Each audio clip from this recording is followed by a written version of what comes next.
Actually ಸಂಗೀತ ಅವರಿಗೆ ಕೇಳಬೇಕು, ನಿಮ್ಮ ಮತ್ತೆ ನಮ್ರತಾ ಒಂದು ಬಾಂಡು ಅಂದ್ರೆ ಕೊನೆ ದಿನಗಳಲ್ಲಿ ತುಂಬಾ ಚೆನ್ನಾಗಿತ್ತು. ಅಂದ್ರೆ ಅದೊಂದು ಫೀಮೇಲ್ ಫ್ರೆಂಡ್ಶಿಪ್ ಬೇಕು ಅಂತೇಳಿ ನಮ್ರತಾಗೂ ಅನ್ನಿಸ್ತಾ ಇತ್ತಂತೆ. ಅಟ್ ದ ಸೇಮ್ ಟೈಮ್ ನೀವು ಇಬ್ರು ಒಟ್ಟಿಗೆ ಕ್ಲೋಸ್ ಆದ್ರಿ. ಆ ಫ್ರೆಂಡ್ಶಿಪ್ ಬಗ್ಗೆ ಹೇಳೋದಿದ್ರೆ ಸಂಗೀತ.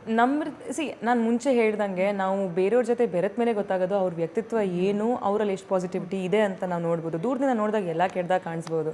ಸೊ ನಂಬಿರ್ತಾದೇನು ಅಂದರೆ ಅವರು ನನ್ನ ಅರ್ಥ ಮಾಡ್ಕೊಂಡಿರೋ ರೀತಿಯಲ್ಲಿ ತುಂಬ ಮಿಸ್ಅಂಡರ್ಸ್ಟ್ಯಾಂಡಿಂಗ್ಸ್ ಇತ್ತು. ನಾನು ಅವ್ರನ್ನ ಅರ್ಥ ಮಾಡ್ಕೊಂಡಿರೋ ರೀತಿಯಲ್ಲೂ ಸುಮಾರಷ್ಟು ಇದ್ವು. ಸೊ ಇಬ್ಬರು ಕೂತ್ಕೊಂಡು ತನ್ನ ಪೇನ್ಗಳನ್ನ ಶೇರ್ ಮಾಡ್ಕೊಂಡಾಗ ಎಷ್ಟು ಸಿಮಿಲಾರಿಟಿ ಇದೆ ನಮ್ಮ ಥಾಟ್ ಪ್ರಾಸೆಸ್ಸಲ್ಲಿ. ನಾವಿಬ್ಬರು ಕರಿಯರ್ ಓರಿಯೆಂಟೆಡ್ ಅಂತ ಗೊತ್ತಾಯಿತು.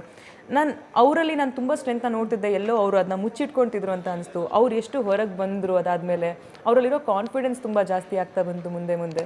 So she's a pure heart. ನಂಗೆ ತುಂಬ ಇಷ್ಟ ಆಗುತ್ತೆ ಅವರ ಫ್ರೆಂಡ್ಶಿಪ್. ಅವರು ಆ್ಯಸ್ ಅ ಅವ್ರ ಫ್ರೆಂಡ್ ಆದರು ಅಂದರೆ ಅವ್ರು ನಿಲ್ತಾರೆ ಅವ್ರ ಫ್ರೆಂಡಿಗೋಸ್ಕರ, ಯಾವತ್ತೂ ಬಿಟ್ಕೊಡಲ್ಲ, ಏನೇ ಆದರೂ ಬಿಟ್ಕೊಡಲ್ಲ.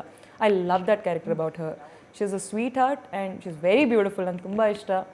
ಅವ್ರು ಎಂಥ ಅದ್ಭುತ ಡ್ಯಾನ್ಸರ್ ಅಂದರೆ, ಅವ್ರು ಹೋದ್ಮೇಲೆ ನಾನು ಒಂದು ಫುಲ್ ನೈಟ್ ನಾನು ಬೇಜಾರದಲ್ಲಿದ್ದೆ. ಅಫ್ಕೋರ್ಸ್ ನಾವೆಲ್ಲ ಫೈನಲಿಸ್ಟ್, ಇನ್ನೊಂದು ವಾರದಲ್ಲೆಲ್ಲ ಹೋಗಬೇಕಿತ್ತು.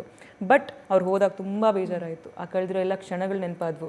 ಆ್ಯಂಡ್ ಪ್ರತಿ ದಿವಸ ಬೆಳಗ್ಗೆ ಎದ್ದ ತಕ್ಷಣ ಡ್ಯಾನ್ಸ್ ಮಾಡ್ತಿರ್ಬೇಕಿದ್ರೆ ಅವ್ರು ಮಿಸ್ಸಿಂಗ್ ಇದ್ದಾಗ ತುಂಬ ಮಿಸ್ ಮಾಡ್ಕೊಂಡೆ ಅವ್ರನ್ನ. ಸೊ ಆ ಒಂದು ಫೀಮೇಲ್ ಫ್ರೆಂಡ್ಶಿಪ್ಪು ಅಥವಾ ಅವ್ರ ವ್ಯಕ್ತಿತ್ವನೇ ಆಗುವ ಬ್ಯೂಟಿಫುಲ್ ಹ್ಯೂಮನ್ ಬೀಯಿಂಗ್ ಅವರು. ಸೊ ನಂಗೆ ತುಂಬ ಇಷ್ಟ ಆಗ್ತಾರೆ ಅದಕ್ಕೆ.